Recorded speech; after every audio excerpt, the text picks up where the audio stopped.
Yeah, so we just thank you. So let's start with our agenda. So today we're going to talk about what is the Eco Fund. We're going to look at the different funding categories, the eligibility for the funding categories, but the eligibility criteria in general, and for the funding categories. We're also going to talk about tips for successful Eco Fund application once it's been realized that you can apply to the Eco Fund. We're also going to give information on how and where to apply for the Eco Fund, and we're going to go through the question and answers.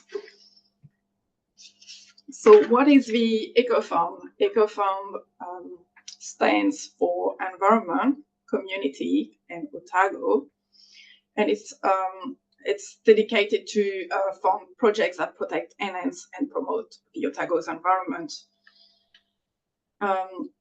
We are funding projects that can be up to 3 years, so that can be 1 year, 2 years, 3 years. And to date, we've had Eco Fund since 2018. Is that correct, Anna? Yeah, and we've funded about 166 projects, and for something almost like $2.6 million. We only have one Eco Fund round per year, and we only allow one application per applicant per round. And some examples of activities supported with Eco Fund include rabbit management, weed removal, native planting and revegetation, water quality improvements. So that's just in a nutshell what Eco Fund is. This year, for the 2025 funding round, our applications open between the 1st and the 31st of March. So we had a review of the Eco Fund last year, and that resulted in revised eligibility and assessment criteria, but also a review of our terms and conditions. So we've made some tweaks this and there to make the Eco Fund framework clearer to everyone. And so this year we've got 6 funding categories, which is the same number of funding categories as last year, but we're seeing the next slide that we've got 2 different funding categories this year. So this year, I'm just trying to move my arrow here. So we've got the critical source area management on private land, which is a new funding category. So this funding category aligns better with our ORC priorities. And critical source area is probably a term that maybe the farming community is aware of, and I'm just going to try and find a definition of it here. Critical source areas are overland flow paths that can accumulate and convey water and contaminants to waterways. And yeah, usually critical source area are probably more on farmland than anywhere else, but that doesn't mean that they're not on any other type of land. We've got weed removal and revegetation. That's a new funding category, and that replaces a funding category that was undersubscribed last year. So with this funding category, we've tried to broaden the scope of what we allowing as applications. We've got the large-scale biodiversity projects grant, the first one here. So last year, this was a one-off grant, and this has been renewed this year. We also have the general funding category. So this is dedicated to on-ground and education project. This funding category used to be called Eco Fund, and there was a little bit of confusion between the name of our funding and our branding and this funding category. So that's why we've renamed it as general. And we also have a funding category, like 2 funding categories like last year, the sustained rabbit management and the biodiversity enhancement on protected private land. So if we look at this table, we've got as a second column funding cap per project. And you will see that the large-scale biodiversity projects basically for funding between $50,000 and $150,000, and then you can read the rest. I just want you to note that the funding cap is per project and is not per year. So if you apply, for example, for a project under weed removal and revegetation for 3 years, you can only apply for up to $15,000. It's not $15,000 for year one, $15,000 for year two, and $15,000 for year three. So yeah, funding cap per project. And overall, this year, our funding is for just over $1 million. So if you look at the total, we've got $1,059,500. That's a bit more than last year. Last year we had $918,000. So here we go. Another change we've made as part of the review of EcoFund has been to develop some objectives for each funding category. And this is to help applicants to understand which funding category they should apply for. So the funding category names are supposed to lead, but the objectives are also providing a bit more explanation on what kind of applications we're expecting for each of the funds. So these funding objectives have been developed to be quite broad so that we allow quite diverse projects within what we're trying to achieve. So I'm just going to read them very quickly to you. But for the large-scale biodiversity projects, we've got the objective to protect and enhance native biodiversity and to enable larger-scale projects for significant biodiversity outcomes aligned with regional priorities. For the general on-ground and education, what I wanted to say with the general on-ground and education projects, you don't have to do an on-ground, an application doesn't have to be for an on-ground activity and an educational project. It can be on-ground only or an education project only, or it can be both. But the objective for the general on-ground and education funding category is to protect and enhance Otago's environment and to enable community-led environmental activities. For the sustained rabbit management, the objectives are to manage rabbit populations in new or existing community program areas and to enable landowners and community to work together to manage rabbit populations. Biodiversity enhancement and protected private lands. So the objective for this funding category are to enhance existing protected areas of biodiversity on private land and to enable private landowners to maintain existing biodiversity. And for the critical source area management on private land, the objectives are to improve water quality and to support private landowners to manage critical source areas for native biodiversity.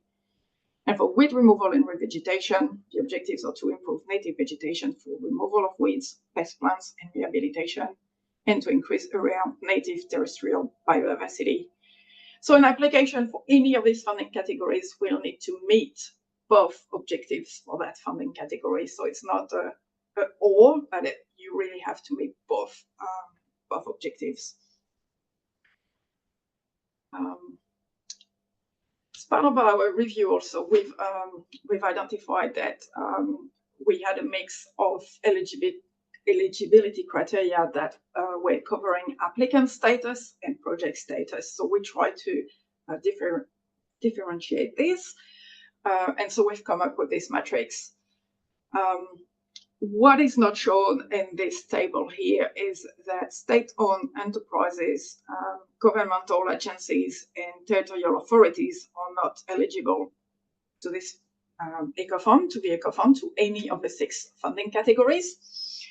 And hopefully this table makes things easier. If you look at registered charitable trust, I'm just going to try to move my mouse. No. It's quite difficult actually. Sorry. If we look at here, it just shows that you can apply for any of the 6 funding categories. So here, here, here, here, here, here. Oh, sorry. Just a bit hard. If I'm an unincorporated group, for example, here we go. Yes, I've got my maths actually. That's why I brought it. Yeah, so if I'm here, I can apply for the general fund, but I can also apply for the System Rapid Management Fund, and I can apply for the, this is not moving, for the weed removal and revegetation fund. Sorry, guys. Another thing about applicants' eligibility is that any past applicant that was successful with the EcoFund application need to submit a final report for the previous project. And to submit your final report, obviously you need to have spent the funds, but you also need to have completed your project. That's when we then review the final report and accept it. So that's when you become eligible again. And so if we look now at the project's eligibility criteria, I'm going to go through the very easy ones now. The project must be located in Otago. The project cannot be funded for more than 3 years in duration. The project must align with the objectives of a relevant funding category. And the project must be feasible, realistic, and achievable. And so the eligibility criteria have also been reviewed, and we've got new funding criteria for this 2025 funding round. Management agreements or relevant written permissions that allow the project to be completed on site must be in place before you submit your application. And this is because we want to make sure that you are able to start your project this calendar year. When you also have a management agreement of the relevant written permissions from the landowners, it may also mean that you don't need to review what kind of activities you were going to undertake as part of your project, because they've given consent on what needs to happen. So if, for example, someone who doesn't want herbicides to be sprayed on their land will not give you that permission. And that means that if your project included this, you might need to review how you're going to manage pest or weeds, for example. The second one is that wages are capped at $50,000 for general and large-scale biodiversity project funding categories, and they are capped at $15,000 for all other funding categories. So that means that if you are applying for a large-scale biodiversity project fund, and you want to apply for up to $150,000, only $50,000 of these $150,000 can be allocated to wages. So if you go over that figure and you say, I want to apply for $100,000 for wages under the large-scale biodiversity project, your project is not going to be eligible. And this is the same for the sustained rabbit management. So we allow applications for up to $50,000 for the sustained rabbit management. And so you can only have up to $15,000 for wages there. Last year, we had a criteria that we only funded up to 50% of wages. We don't have that criteria anymore, so that's been replaced by the capping of the wages. So hopefully that's going to make things easier for applicants. And the last one is the maintenance cost for projects. So previously we didn't fund maintenance costs, but the review of the EcoFund has enabled us to review what should happen with maintenance cost. And so council decided that we could fund maintenance costs for projects previously funded by EcoFund, but up to 2 times.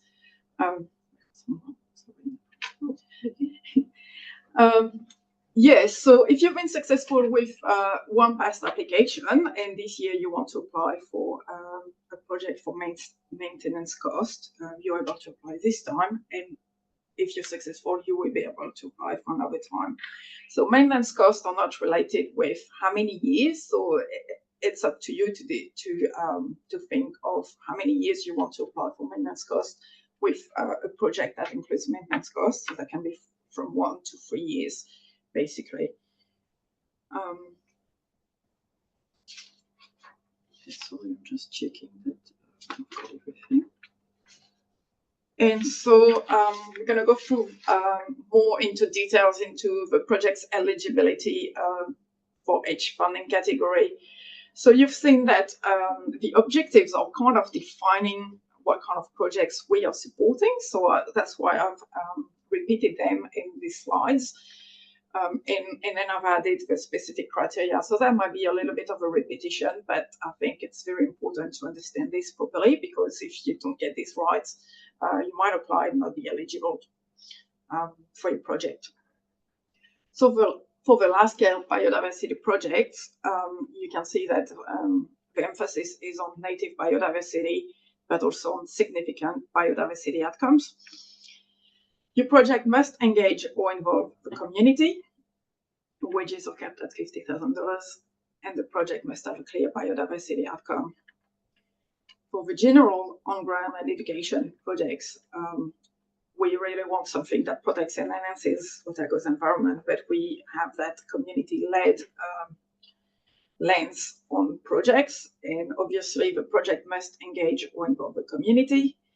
And if the application is for an education project, there must be some engagement or target audience. For sustained rabbit management, obviously we are targeting rabbits, and we want to manage a rabbit population in new or existing community program areas. So like I said before, the community program areas don't need to be supported by ORC. They can be new, or they can be a community program that's happening that you've been doing with your neighbors or your community, but that council doesn't know about. So that doesn't exclude you if you're not already working with the Otago Regional Council there. And obviously, it's to work together, and the project must engage or involve the community. So wages are capped at $15,000, and rabbit control costs, including poison, mycotoxin, shooting, or rabbit contractor costs, are not going to be funded. Last year, there was a reference to fencing being for the first project being funded. This criterion doesn't exist anymore. And we also have something about 5 different adjacent land holdings, and we don't have this anymore. And so for biodiversity enhancement on protected private land, the objectives are to protect existing protected areas. So protected areas of biodiversity on private land can be a significant natural area, that can be a QE2 covenant, that can be, we've got that Maori Kawhenata. Ngā whenua Rahui, yes, Kawanatas, yeah. That's right. Yeah. And it also needs to enable private landowners to maintain existing biodiversity. So basically, these applications are for private land.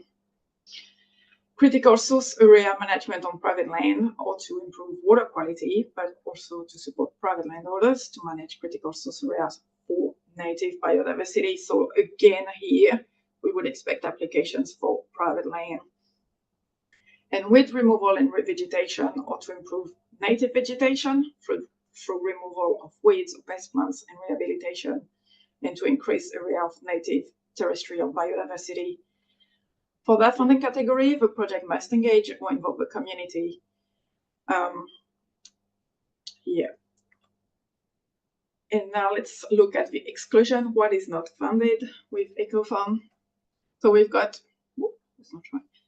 The activities required by legislation, regulation, consent condition, or compliance direction. So anything that is required from you will not be funded by EcoFund. Resource consents or bylaw approval application fees will not be funded with EcoFund. So if you need a resource consent or bylaw approval with the Otago Regional Council and your non-for-profit group, you might be able to talk with our consent team, as there is some funding available for these kind of things.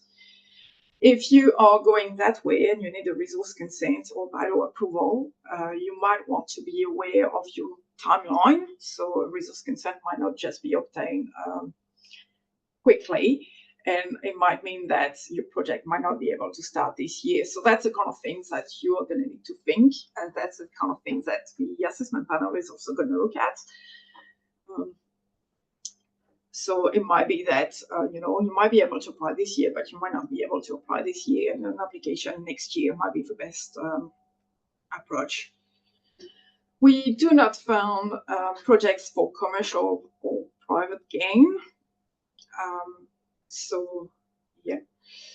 And we do not fund seed capital. So anything that is for commercial or private gain or to get your business started, basically, we're not going to be funding. Another one, we don't fund non-native plants. So if you've looked at the funding category objectives, we talk a lot about native biodiversity, revegetation. So we basically favor native biodiversity. So non-native plants are not funded unless they are assessed as appropriate for the project outcomes and for improved environmental outcomes. And that might typically be a project that is developed to control erosion.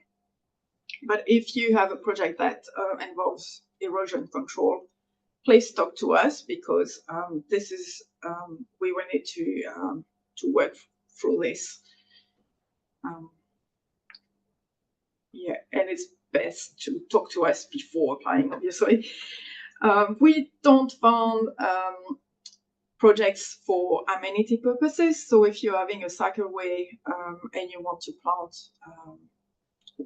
natives because you just want the cycleway to be beautiful, we are not receiving applications, or we are not going to consider applications for amenity purposes. We are really looking at native biodiversity. So cycleway, bridges, amenity planting is not something we will fund. In retrospective costs, so anything that is past, we will not be funding. So we're just looking at the projects that is for a duration of up to 1 year to 3 years, and that's going to start after 1st of June at least. Here we go. So you've gone through this process of assessing whether you're eligible. You might have some questions about eligibility. Please don't hesitate to contact us. We're always happy to help you determine whether you're eligible or not, because the worst thing is applying and then realizing that you're not eligible. But once you've identified that you are eligible, you might want to look at our website. And so we've got a kind of left panel on a panel on the left side of our EcoFund, and what I would recommend you to read is the funding categories. So what we've discussed earlier, the eligibility, the assessment criteria that we're going to see next, the terms and conditions, the tips for a good application, and the FAQs. And we've developed the website so that it's pretty easy for you to go onto funding categories. Then at the end of that page, you get a tile. The first one is usually the one that you should read next, and so on. So assessment criteria. So we've got 8 different assessment criteria, and they've been slightly revised with the EcoFund review. The first one is that project objectives align with the funding category environmental outcomes. The second one, so if your project objectives don't align with the funding category environmental outcomes, I guess you've understood that you won't be eligible, you'll be declared ineligible. The applicant's capacity or feasibility. For this, we're going to look at whether you'll be able to complete your project on time, whether you've got enough resources to do your project, and whether you've got enough knowledge to get your project going. The impacts of a project scale. So we've got two different assessment criteria here because we've realized that the projects that were focused on education were slightly, we had some issues and there probably was a little bit of bias last year. So we've revised this, and so we've got impacts of a project scale for all on-grant activities project, and we've got a different one for education projects. Another assessment criteria is about biodiversity and cultural environmental values. So how is your project going to benefit biodiversity, but also is your project trying to not encourage, but encourage, promote, to consider tauca species, but also maikakai species and all habitats. This assessment criterion is considered for large-scale biodiversity projects, but only for the cultural environmental values. And for the large-scale environment project, we've got special biodiversity values, so it's a bit more in-depth. And because these are larger scale projects, we have these additional criterion. And then we look at the level of community engagement. So that applies to most of the funding categories, except the funding categories that are biodiversity enhancement on protected private land and critical source area management on private land. So if you've got a project that happens on private land, you might not involve the community, basically. We also look at value for money, and value for money is looking at how much contribution you as an applicant are giving towards your project, but also whether you've got any partners who are contributing to the project. That excludes other funding that you may receive for this project. And then, whoops, sorry. And then we are looking at your applicant status. So are you a new applicant, or are you an applicant that's provided the final report, or are you an applicant that hasn't provided any final report yet? Yes, sorry. These slides look quite simple, just a very small table, but it's got quite a bit. So when you think of your project and before submitting your application, you should scope your project. And that scoping phase for your project is going to help you with your application. We also we've developed the form so that it helps you think of your project from a almost project management perspective. So what are you trying to achieve? These are your objectives. And we've seen in the past some confusion between the objectives of the project. So your project is for basically 1 to 3 years, and the objectives or your vision as a group. So some people have a 50-year vision and say, we're going to do this, this, this, and that. And then when you look at the budget, there's quite a bit that they are not doing. Or if you look at the timeline in detail, you're going to see that even if it's not said, you can identify that they're going to do it maybe in 10 years' time. So, what are your objectives for this project? And your timeline, are you going to apply for a 1-year project, for a 3-year project? Do you need any plan, any management plan before you get going? So if you want a management plan and get a consultant, it might mean that you don't know exactly what's going to happen on phase 2 of your project. So the more certainty you have on your project, the easier it's going to be to score your application. So if you apply for management to get or develop a management plan, it might be that you don't apply for phase 2. You might just want to apply for phase 2 once you know what's going to happen, or get more insight into what's going to happen then. The location of your project. So usually that's the easiest part, I would say.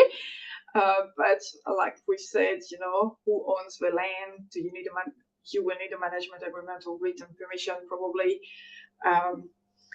You know, if you're accessing the land, do you have access to the land and these kind of things. And then if we look at activities, so having that talk with the landowner, like I said before, is going to help you define what kind of activities you're going to do. Health and safety is another thing about activities. I'm also aware, like we've seen a few times, if you are using herbicides by waterways, you know, you need to make sure of what you can do and what you can't do. So there's, for example, some approval from the EPA for some aquatic herbicides and things like that. So if you've got any question about this, maybe just email me, please. Another thing is thinking of your outputs. So your objective might be to educate school children about, I don't know, like writing points, for example. Let's say that. What are your outputs going to be? So as an education project, you might want to say we're going to get 10 training sessions or things like that, and how many students are you, or you know, what is your target audience first, and how many are you going to try, how many people are you going to try to educate.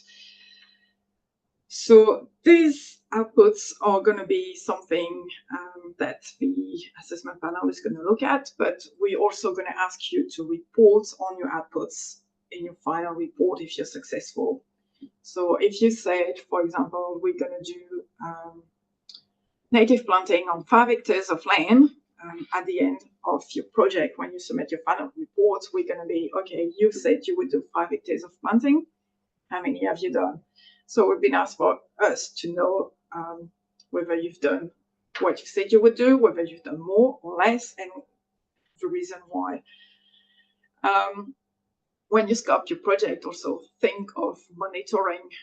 Sometimes monitoring needs a baseline. So if you are doing planting, you might want to do before and after photos. You know, your monitoring is also defined on your objectives. So if you're doing riparian planting for water quality, you will want probably to do water testing. If you do riparian planting for native biodiversity, you might want to see how many birds you get, and so you might want to do bird counts. So that's the kind of things that that need to be thought through, so that you can identify whether you're meeting your project objectives. We've got maintenance of projects. So if you've been planting natives around, you know, it's just we don't want that next year the plants die because they haven't been watered or they haven't been released. So that's the kind of things you're going to need to think of. Oh, you know, we want to do this, but how are we going to maintain the gains? And your budget, I've got a few things there. Yeah, think of all the costs that your projects incur. So that's going to be, you know, the cost, but also your contributions. And that's very important, as we've seen that there's an assessment criteria assessing how much are you contributing to your project.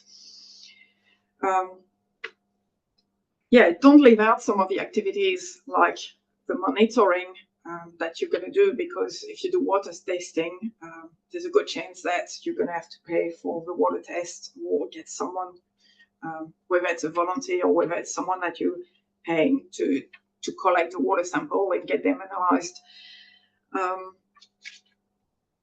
And then I was going to talk about non-GST registered. So if you're GST registered, it's very easy. We ask you to provide your budget, like whether you're GST registered or not GST registered. We ask you for your budget exclusive of GST. However, we know that the people who are not registered for GST have to pay the GST on top of the funding they get. And to help with this, we going to ask you to provide us, if you want, but it's up to you, obviously. But if you want that GST part, so if you basically want to apply for native planting and you want to buy some plants, if you get a quote that shows us that there is GST to purchase these plants, and there is evidence of this, we will bump up the funding to cover the GST cost. But if we don't have any evidence of a GST cost, we cannot do that. So it's in your best interest, if you are not GST registered, to provide us with quotes that show that there's GST involved in that. I think this is it for this slide. Yes, so advice, consider early on if you need information from third parties. Sometimes it takes a bit of time to collect things. So like I said, resource consent and other approvals might need a bit of time. So it's up to you to decide whether you'll still be able to complete your project within the time you're thinking of.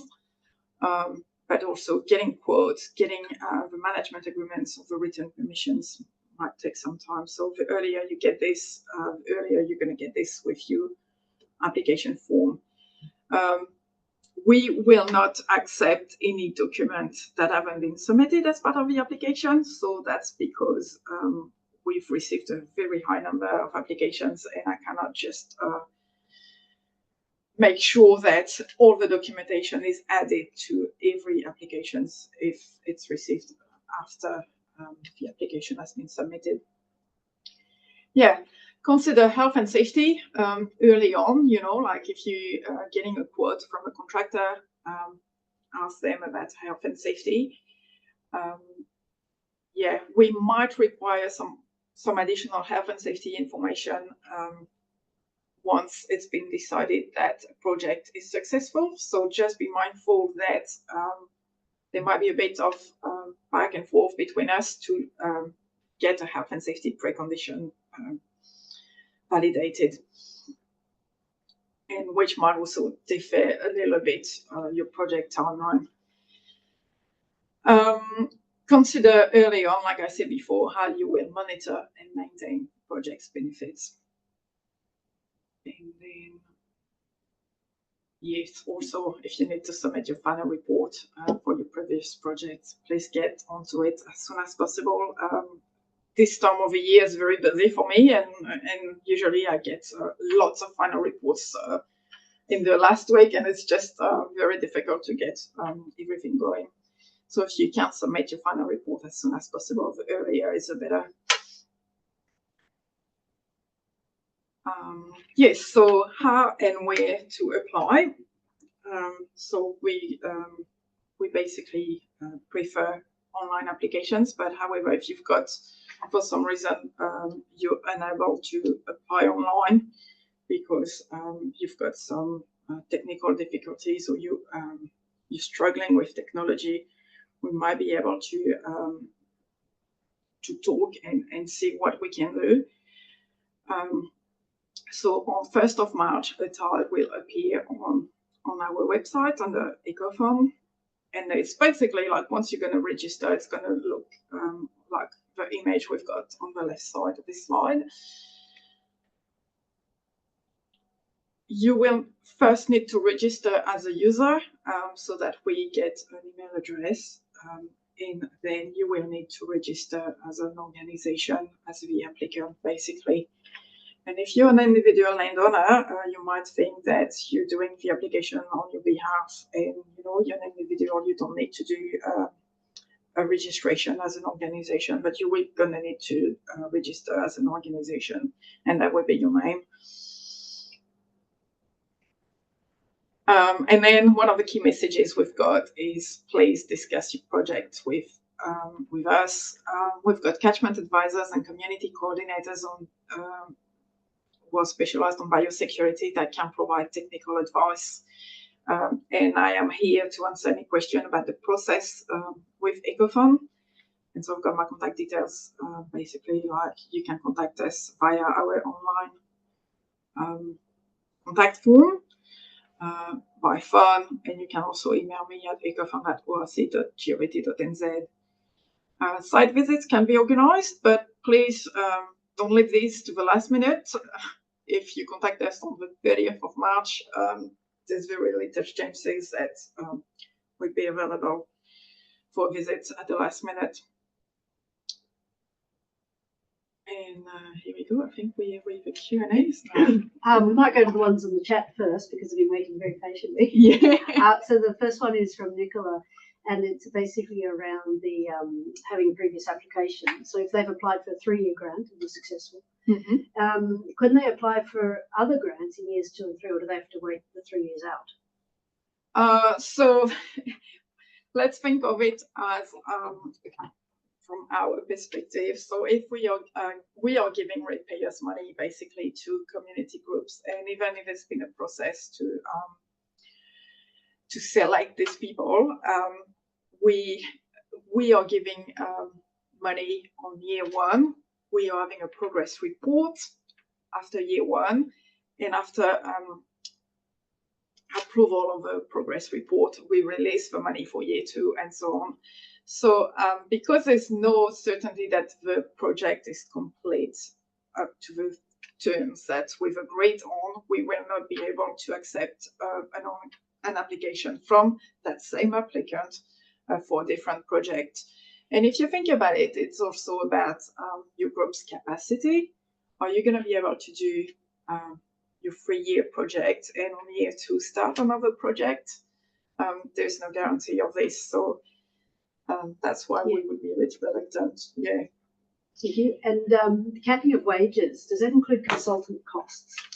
No, so wages are basically for people you are employing. Yeah. Yes. So if you've got a consultant, it's or a contractor.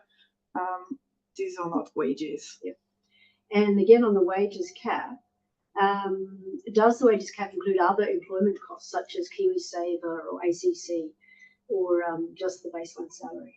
Yeah, I think we had a question like that last year, but that was a one-off, and the answer was that if it's part of your cost, and you know the employment cost includes KiwiSaver and ACC, this is part of the cost that is incurred with your project. So, yes, but if you apply for large-scale biodiversity projects grant, the cap is $50,000.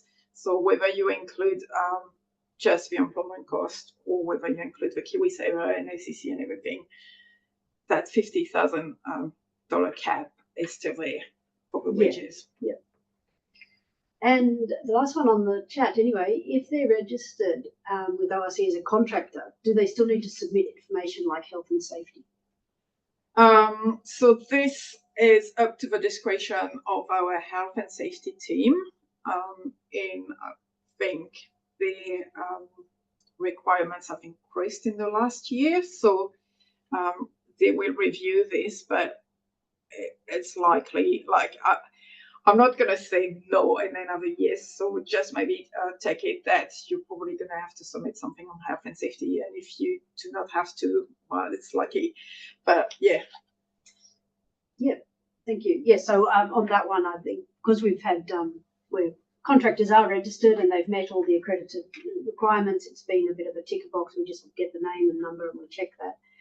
But our health and safety team like to pull out a few surprises for us, and sometimes might do a little bit more of an audit into some of these aspects. So there are no guarantees, unfortunately, but yeah, we try and make it as accountable and safe as possible for all these projects. So they're the questions we've had online. Is there anybody else who has wants to follow up on any of those if we might not have answered them? Yeah, or might want to have a question verbally instead of writing anything in the chat. Yeah, feel free to unmute yourself and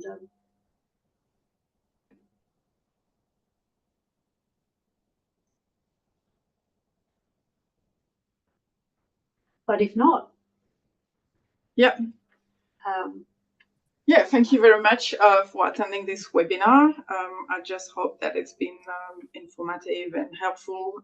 If you've got any question about any of the content of the slides, or if you've got any questions about your project that you don't want to talk here, please don't hesitate to contact us. I think, yes, you can contact us here. Like I said earlier, that webinar has been recorded and it will be made available on our website. Yeah, so the key is really like to contact us and you know, prepare your application. You can look at our website. We have an example application there based on last year, but the questions are very similar to last year. And then get going, like crack on the 1st of March. You've got until the 31st of March, and don't forget about your final reports. All right, that's it. All right. Yep. Thank you. Thank See you you. at time. Cheers.